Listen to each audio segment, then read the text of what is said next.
Tu sais pourquoi tu t'accroches à une personne qui souffle le chaud et le froid avec toi? Je vais t'expliquer. Avant toute chose, n'hésite pas à t'abonner et à mettre un petit like. Une personne qui souffle le chaud et le froid, quand ça va être le chaud, ça va être super. La personne, elle va être présente pour toi. Elle va vraiment être attentionnée. Donc, tu vas te sentir bien. Et le jour où c'est plutôt froid, c'est de la distance, c'est pas de réponse. On ne comprend pas le comportement. On ne sait pas trop ce qui se passe. Le problème en faisant ça, c'est que cette personne, elle t'a tellement donné quand elle était bien que tu vas vouloir retrouver cet état de bien-être avec elle quand elle était plutôt dans les moments chauds.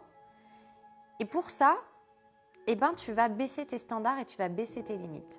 En gros, tu vas tellement attendre que cette personne redevienne un petit peu comme quand elle était bien, quand justement il y a des jours où elle est bien avec toi, elle sourit cette personne, elle te fait des câlins, elle est proche de toi, que tu vas te contenter de petites miettes. C'est-à-dire que tu vas préférer te contenter de petites miettes parce qu'elle te donnera un petit peu plutôt que de rien avoir.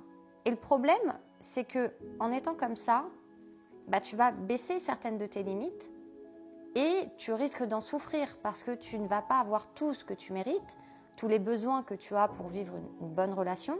Tu vas te contenter de petites miettes juste parce que tu as tellement peur que cette personne aille plutôt dans le comportement du froid, souffler plutôt le froid, que tu vas vouloir rester dans cette période chaude, mais elle ne te donne pas encore ce qu'il faut, donc cette personne finalement a un certain contrôle sur toi.